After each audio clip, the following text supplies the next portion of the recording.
Let's discuss on acid, base, and buffers. So, among the various theories given to explain acids and bases, the most famous theory is given by Bronsted and Lowry. According to this theory, acid is a proton donor, and that is and substance from which a proton can be removed. For example, HCl, H2SO4. So whenever they are dissolved in water, so they have tendency to release the hydrogen as proton ion as protons. So, and a base is a proton acceptor. So, that is a base is a substance that has a non-bonded electronic pair and that can bond with a proton from an acid. For example, ammonia. In ammonia, the nitrogen has got a lone pair of electron and proton is always electron deficient. So, it accepts the proton by donating its electron by sharing its electron pair through coordination bonding. Then we can see a neutral solution is the one which has got the pH of 7.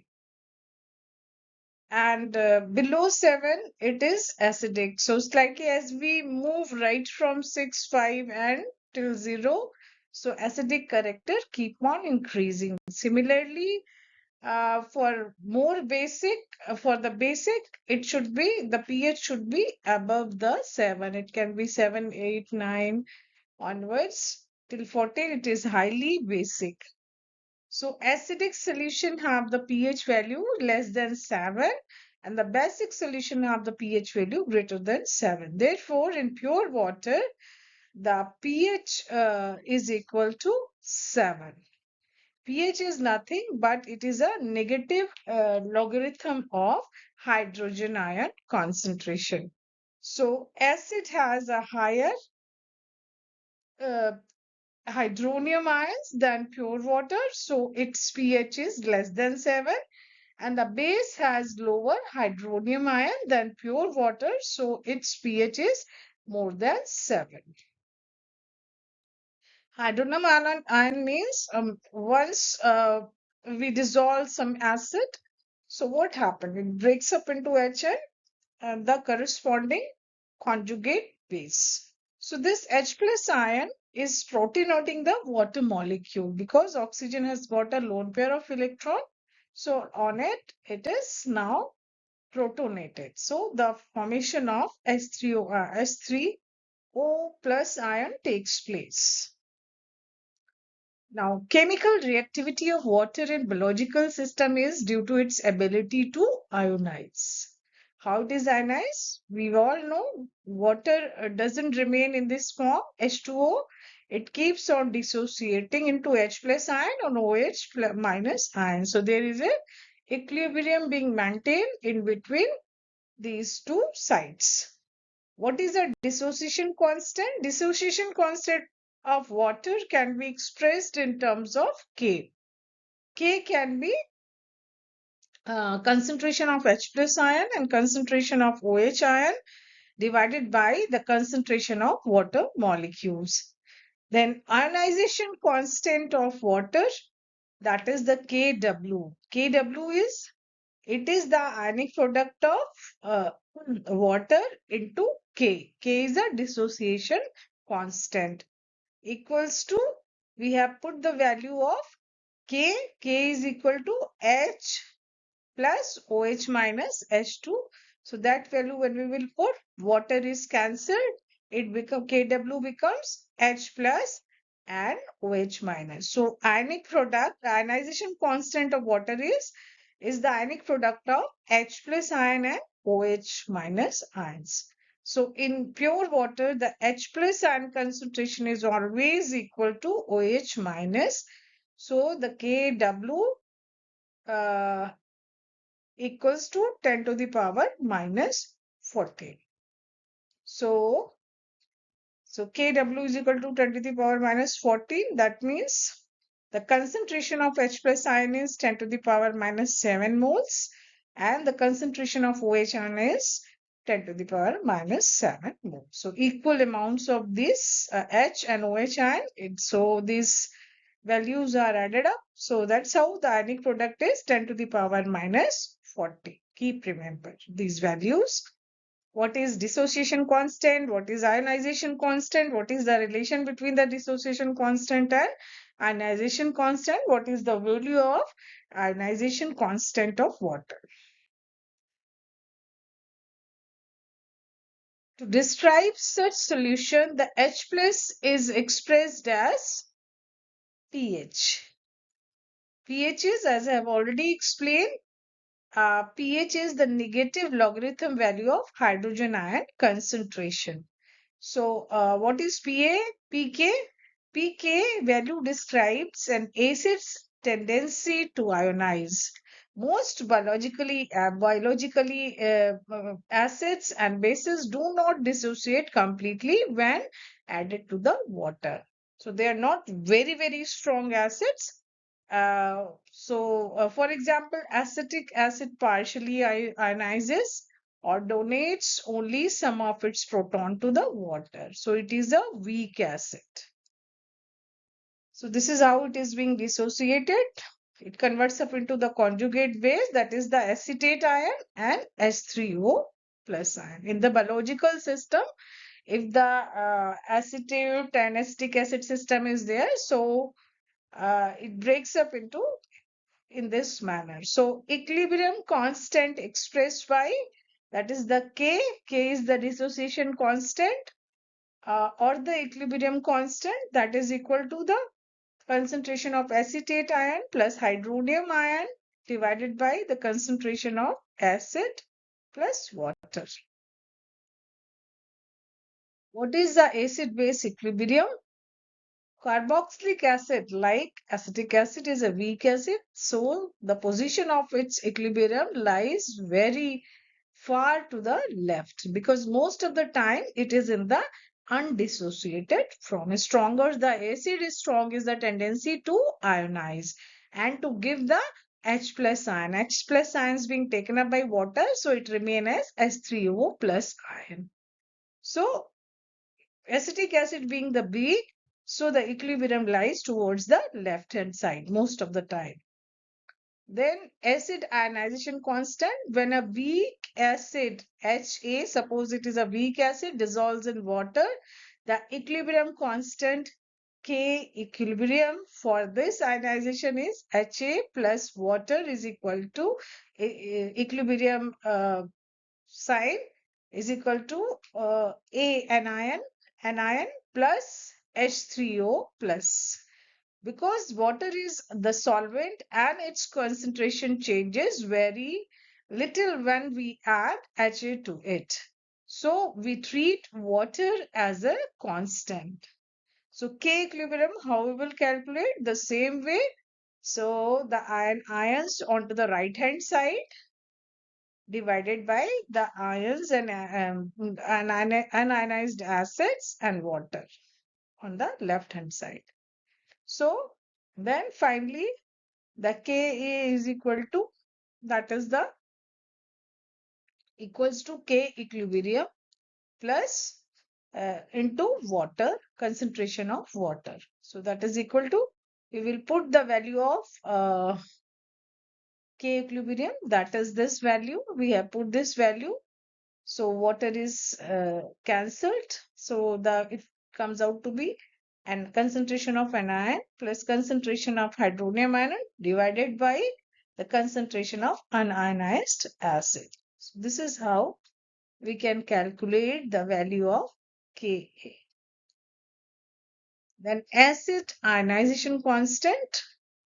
Because the acid ionization constant for weak acids are the number with negative exponent, so we commonly express the acid strength as pKa. So where pKa is equal to negative logarithm of Ka, which we have calculated in the previous slide. It is the ionization constant of the system. So the weaker the acid, the smaller is the Ka value, but the larger is the pKa value because they are in negative logarithm relation.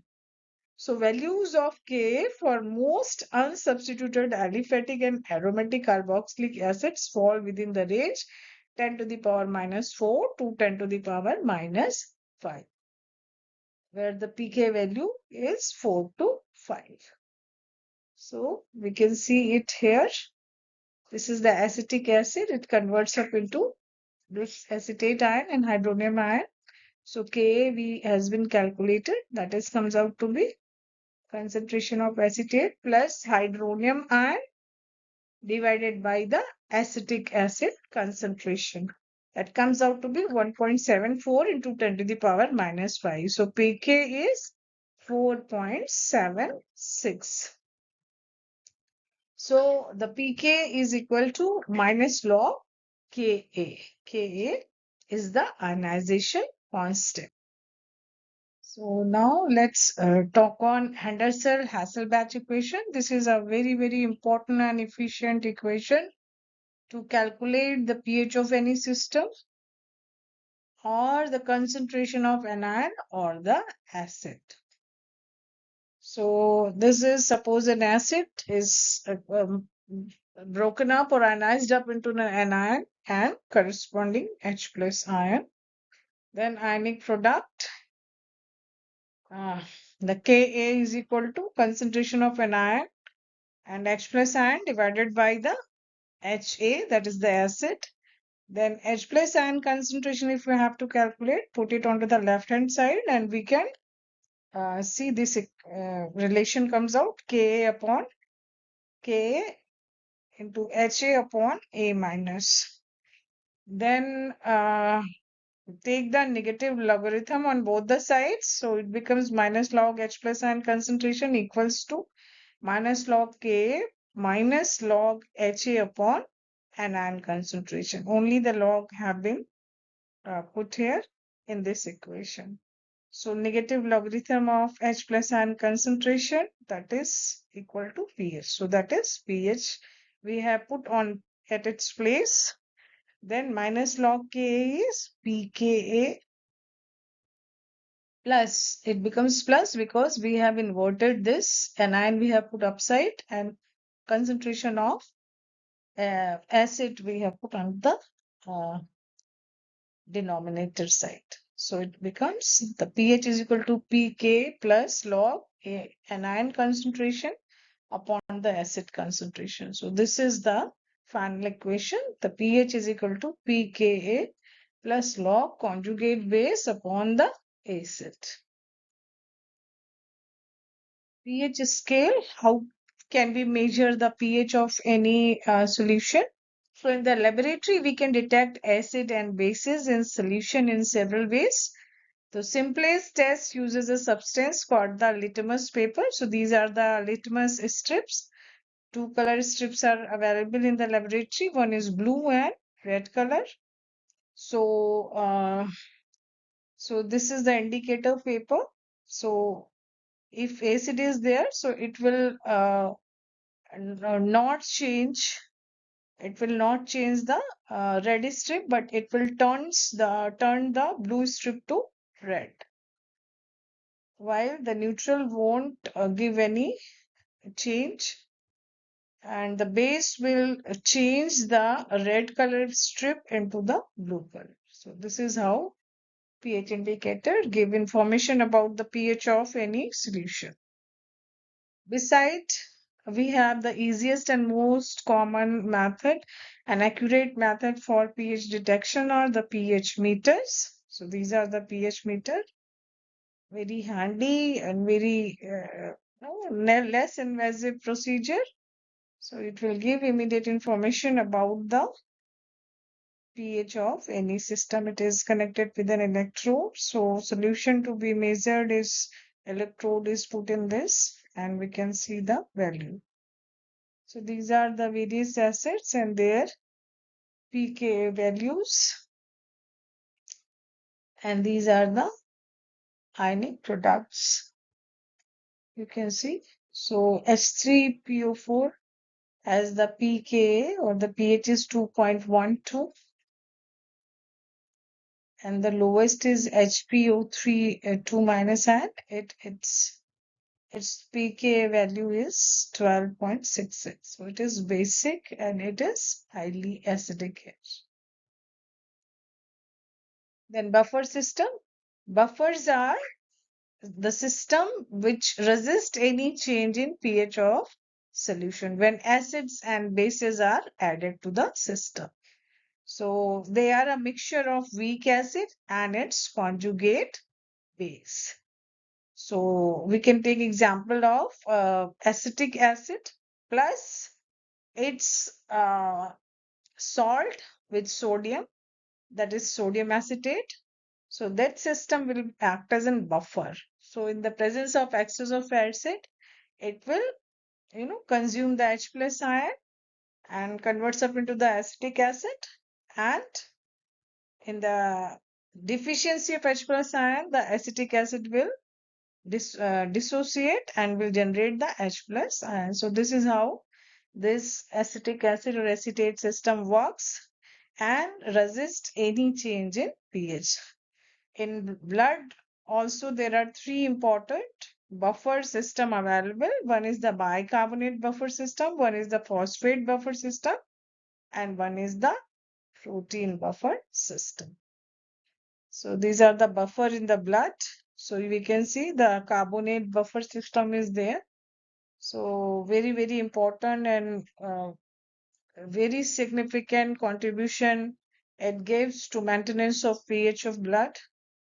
So once there is an excess of H plus ion concentration due to have, addition of H plus ion, maybe higher metabolic rate, production of lot of H plus ions, lactic acid formation, or lot of acidic things we have taken in the diet.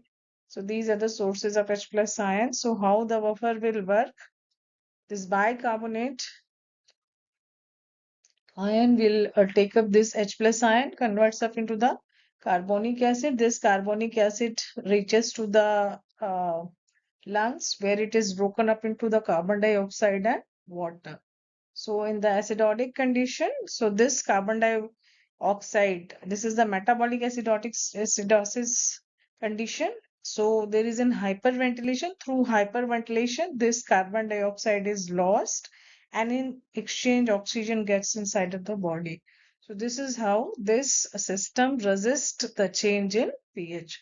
If there is a deficiency of H plus ion due to the removal of H plus ion, so this carbonic acid will work in this direction and it will be broken up into H plus and bicarbonate ion and leading to the the increased concentration of H plus ion. So there are other buffer system available like phosphate buffers and protein buffers. So they also work by removing and adding the H plus ion whenever there is a requirement. Thank you.